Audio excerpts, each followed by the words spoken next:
നമസ്കാരം. STV വാർത്തയിലേക്ക് സ്വാഗതം. ആദ്യം പ്രധാന വാർത്തകൾ.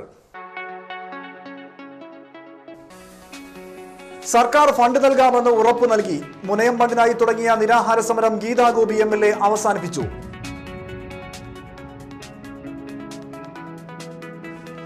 വലപ്പാട് ഉപജില്ലാ സ്കൂൾ കലോത്സവം ഫോട്ടോ ഫിനിഷിലേക്ക്. പെരിഞ്ഞിരം മാറം VHSഉം നാട്ടിക SN ട്രസ്റ്റും കിരീടത്തിനായി ഇഞ്ചോടിഞ്ച് പൊരുതുന്നു.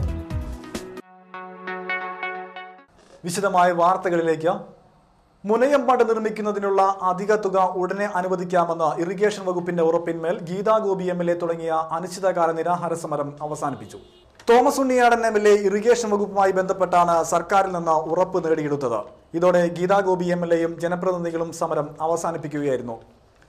ബുധനാഴ്ച രാവിലെ മുതലാണ് ഉപ്പുവെള്ളം കയറി കൃഷി നശിക്കുന്നത് തടയാൻ മുനയം ഫണ്ട് അടിയന്തരമായി കെട്ടണമെന്നാവശ്യപ്പെട്ട് ഗീതാ ഗോപി MLAയും ജനപ്രതിനിധികളും നിരാഹാരം തുടങ്ങിയത്.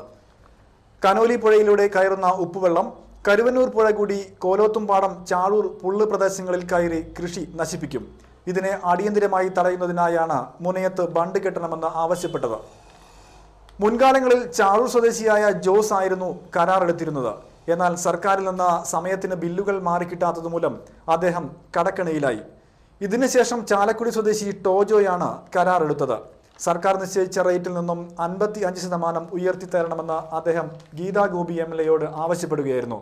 ഈ ആവശ്യം വകുപ്പ് മന്ത്രിയുടെ ശ്രദ്ധയിൽപ്പെടുത്തിയപ്പോൾ 15% തനിക്ക് അനുവാദം കൊടുക്കുവാൻ കഴിയുകയുള്ളൂവെന്നും ബാക്കി കാര്യങ്ങൾ വേണമെങ്കിൽ മന്ത്രിസഭയ്ക്ക് മാത്രമേ തീരുമാനിക്കാൻ കഴിയുകയുള്ളൂവെന്നുമായിരുന്നു മന്ത്രിയുടെ മറുപടി.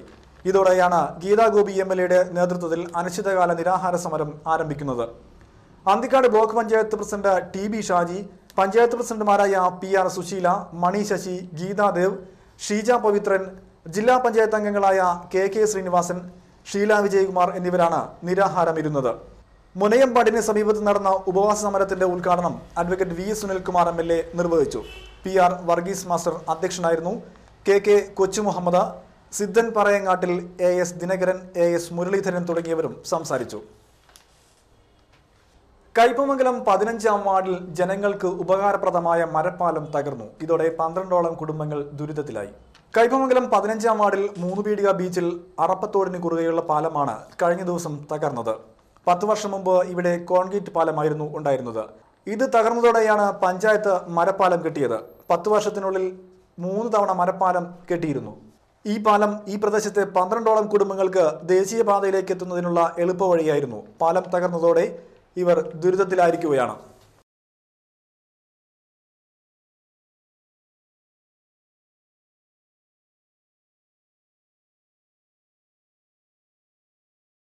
തൃപ്പയാർ ലയൺസ് ക്ലബിന്റെ ആഭിമുഖ്യത്തിൽ തൃശൂർ ദയ ആശുപത്രിയുമായി സഹകരിച്ച സൗജന്യ തൈറോയ്ഡ് നിർണയ ക്യാമ്പ് നടത്തുമെന്ന് ഭാരവാഹികൾ വാർത്താ സമ്മേളനത്തിൽ അറിയിച്ചു. ഡിസംബർ 2-ന് ഞായറാഴ്ച രാവിലെ 9 മണി മുതൽ തൃപ്പയാർ ലയൺസ് ഹാളിലാണ് സൗജന്യ മെഗാ തൈറോയ്ഡ് നിർണയ ക്യാമ്പ് ആരംഭിക്കുക. ലയൺസ് ജില്ലാ ഗവർണർ അഡ്വക്കേറ്റ് AV സൂര്യപ്രഭ ഉദ്ഘാടനം ചെയ്യും. നാട്ടിക ഗ്രാമപഞ്ചായത്ത് നിയുക്ത പ്രസിഡന്റ് അനിൽ പുളിക്കൻ മുഖ്യ അതിഥിയായി ചടങ്ങിൽ പങ്കെടുക്കും. Triprayar Lions club president VS Prasannan, M Satheesh Kumar, MP Unnikrishnan, doctor VP Nandakumar, Amritha Menon, doctor PK Abdul Azeez, doctor Sajitha, doctor Thilakan എന്നിവരും സംബന്ധിക്കും. വാർത്താ സമ്മേളനത്തിൽ ഭാരവാഹികളായ VS Prasannan, M Satheesh Kumar, AA Antony എന്നിവരാണ് പങ്കെടുത്തത്. ക്യാമ്പിൽ പങ്കെടുക്കുന്നവർക്ക് തൈറോയ്ഡ് സംബന്ധമായ അസുഖം സ്ഥിരീകരിക്കുന്നവർക്ക് തത്സമയം തന്നെ സൗജന്യ മരുന്ന് വിതരണം നടത്തും. തൈറോയ്ഡ് സംബന്ധമായ അസുഖങ്ങളെക്കുറിച്ചും രോഗലക്ഷണങ്ങളെക്കുറിച്ചും ദയ ആശുപത്രി MD doctor Abdul Azeez class എടുക്കും. MLA ഫണ്ടിൽ നിന്നും കയ്പമംഗലത്തെ സർക്കാർ സ്കൂളിന് അനുവദിച്ച സ്കൂൾ ബസ് 2 മാസത്തോളമായി കട്ടപ്പുറത്ത്. ബസ് നിരത്തിലിറക്കാൻ കഴിയാതായതോടെ കുട്ടികളെ കൊണ്ടുപോകുവാൻ സ്കൂൾ അധികൃതർ സ്വകാര്യ ബസ്സിന് കരാർ നൽകിയിരിക്കുകയാണ്. VS സുനിൽകുമാർ MLAയുടെ പ്രത്യേക വികസന ഫണ്ടിൽ നിന്നും 9 ലക്ഷം രൂപ ചിലവഴിച്ച് Kaipamangalam government fisheries vocational higher secondary സ്കൂളിന് അനുവദിച്ച ബസ്സാണ് നിരത്തിലിറക്കാൻ കഴിയാതെ ഒരു ക്ഷേത്രവളപ്പിൽ വിശ്രമിക്കുന്നത്. ജില്ലാ കളക്ടറുടെ പേരിൽ രജിസ്റ്റർ ചെയ്തിരിക്കുന്ന ബസ്സിന് പെർമിറ്റ് എടുക്കുവാൻ കഴിയാത്തതും ഇതുമൂലം റോഡ് ടാക്സ് ഒടുക്കുവാൻ കഴിയാത്തതുമാണ് പ്രശ്നമായത്. ഇത് പരിഹരിക്കാനായി കളക്ടറുടെ പേരിൽ നിന്നും ബസിന്റെ ഉടമസ്ഥാവകാശം സ്കൂൾ പ്രിൻസിപ്പലുടെ പേരിലേക്ക് മാറ്റാനായി സ്കൂൾ അധികൃതർ അപേക്ഷ നൽകിയിട്ട് മാസങ്ങൾ കഴിഞ്ഞിട്ടും ഫയലുകൾ നീങ്ങാത്തതിനാൽ ഇത് നടന്നിട്ടില്ല. 4 മാസം മുൻപാണ് MLA സ്കൂളിന് ബസ് അനുവദിച്ചത്. പെർമിറ്റ് എടുക്കുവാൻ കഴിയാതായതോടെ ചട്ടങ്ങൾ ലംഘിച്ച 2 മാസത്തോളം സർവീസ് നടത്തിയെങ്കിലും തീരദേശത്തെ മത്സ്യത്തൊഴിലാളികൾ ഉൾപ്പെടെയുള്ള പാവപ്പെട്ടവരുടെ കുട്ടികൾക്ക് ഏറെ ഉപകാരപ്രദമായിരുന്ന ബസ് കൈപ്പമംഗലം തായനഗറിനടുത്തുള്ള ഒരു ക്ഷേത്രവളപ്പിൽ കയറ്റിയിട്ടിരിക്കുകയാണ്. എന്നാൽ ഇതു സംബന്ധിച്ച് ഇതുവരെയും സ്കൂൾ അധികൃതരോ PTA തന്നെ അറിയിച്ചില്ലെന്നും ഗുരുതരമായ വീഴ്ചയാണ് സ്കൂൾ PTA ഭാരവാഹികളുടെ ഭാഗത്തു നിന്നും ഉണ്ടായിട്ടുള്ളതെന്നും VS സുനിൽകുമാർ MLA പറഞ്ഞു.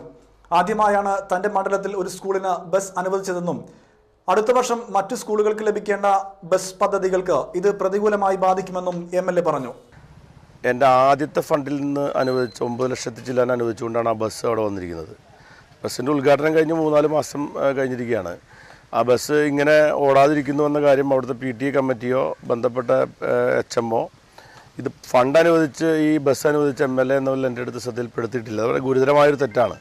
ഇങ്ങനെ ഒരു ബസ്സിനെ സംബന്ധിച്ച് എന്തെങ്കിലും സാങ്കേതിക പ്രശ്നം ഉണ്ടെങ്കിൽ ആ ബസ് അനുവദിച്ച MLA അറിയിച്ച് അതിന് പരിഹാരം നടത്താനുള്ള ശ്രമം എന്തുകൊണ്ടാണ് ഉണ്ടാവാത്തതെന്നുള്ള ഞാൻ ഇന്ന് തന്നെ പരിശോധിക്കുന്നുണ്ട്. അങ്ങനെ ഒരിക്കലും ആ ബസ് സാങ്കേതികതയുടെ പേരിൽ അത് അവിടെ ഇനി ഉപയോഗിക്കാതെ കിടക്കാൻ ഒരിക്കലും അനുവദിക്കാൻ പോകുന്നില്ല. കാരണം കൈപ്പമംഗലം മണ്ഡലത്തിലെ മറ്റ് സർക്കാർ സ്കൂളുകളിൽ കൂടി അടുത്ത വർഷം ബസ് കൊടുക്കണമെന്ന് തീരുമാനിച്ചിട്ടുണ്ട്. അപ്പോൾ ഇവിടെ ഇങ്ങനൊരു തിക്താനം ഉണ്ടായി കഴിഞ്ഞാൽ മറ്റ് ബസ്സിനെ കൂടി ബാധിക്കും എന്നുള്ളതുകൊണ്ട് ഈ കാര്യത്തിൽ ഉടനെ തന്നെ ഒരു പരിഹാരം ഉണ്ടാകും. സർവശിക്ഷാ അഭിയാൻ മതിലകം BRCയുടെ ആഭിമുഖ്യത്തിൽ പെരിഞ്ഞനം പഞ്ചായത്ത് തല സർഗവേദി ശില്പശാല ആരംഭിച്ചു. 2 ദിവസങ്ങളിലായി നടക്കുന്ന ശില്പശാലയിൽ പെരിഞ്ഞനം പഞ്ചായത്തിലെ 9 സ്കൂളുകളിൽ നിന്നായി 50 വിദ്യാർത്ഥികളാണ് പങ്കെടുക്കുന്നത്. നാടക പ്രവർത്തകനായ PK വാസു, സാഹിത്യകാരന്മാരായ രാജൻ കോട്ടപ്പുറം, ഡോക്ടർ നഫീസത്ത് ബിബി എന്നിവരാണ് ക്യാമ്പിന് നേതൃത്വം നൽകുന്നത്. പെരിഞ്ഞനം ഗവൺമെന്റ് UP സ്കൂളിൽ നടന്ന ചടങ്ങിൽ പഞ്ചായത്ത് പ്രസിഡന്റ് വൃന്ദ പ്രേംദാസ് ക്യാമ്പിന്റെ ഉദ്ഘാടനം നിർവഹിച്ചു. PTA പ്രസിഡന്റ് RS രഘുനാഥ് അധ്യക്ഷനായിരുന്നു. Mathilakam BPO TS Sajeevan master, VS Deepa, Nandan, Rajasree എന്നിവരും സംസാരിച്ചു. നമ്മൾ എന്തെങ്കിലും കാര്യങ്ങളിലേക്ക് ഊന്നി നിൽക്കുന്നവർ അത് എന്ന് വെച്ചാൽ പഠനം മാത്രമല്ല, നൃത്തമാവാം, പാട്ടാവാം, ഇതുപോലുള്ള രചനകളാവാം, ഇതിലൊക്കെ ഏതെങ്കിലും വ്യാപൃതരാവുന്ന കുട്ടികൾ മറ്റു തെറ്റുകളിലേക്ക് അല്ലെങ്കിൽ മറ്റു പ്രശ്നങ്ങളിലേക്ക് പോകാനുള്ള സാധ്യത വളരെ കുറവാണ് അല്ലേ. അവർക്ക് കുറച്ച് നേരം ഒഴിവ് കിട്ടിയാൽ ഒന്നില്ലെങ്കിൽ കഥ എഴുതാന്ന് വിചാരിക്കും, അല്ലെങ്കിൽ കവിത എഴുതാന്ന് വിചാരിക്കും, അല്ലെങ്കിൽ ഡാൻസ് പ്രാക്ടീസ് ചെയ്യുക, അല്ലെങ്കിൽ കളിക്കുക അല്ലേ, എങ്ങനെയല്ലേ തോന്നാം. അതല്ലാത്ത കുട്ടികളാണ് വൈകുന്നേരങ്ങളിൽ നമ്മുടെ റോഡിൻ്റെ സൈഡിലൊക്കെ നിന്നിട്ട് മൊബൈൽ ഇങ്ങനെ ഞെക്കി പിടിച്ച് നോക്കുന്നുണ്ടല്ലേ. അതിനിപ്പോൾ ഹൈസ്കൂൾ അല്ലെങ്കിൽ +2 ഒന്നുമല്ല, ശരിക്കും പറഞ്ഞാൽ 5-6 ക്ലാസ്സിലെ പിള്ളേർ പോലും ചില ഭാഗത്ത് നമുക്ക് കാണാം അല്ലേ, ഇങ്ങനെ മൊബൈലൊക്കെ നോക്കി നിൽക്കുന്നത്. ചിലപ്പോൾ അവർ കളിക്കായിരിക്കും, മൊബൈലിൽ തന്നെ കുറേ കളികളുണ്ട്, അത് കളിക്കായിരിക്കാം.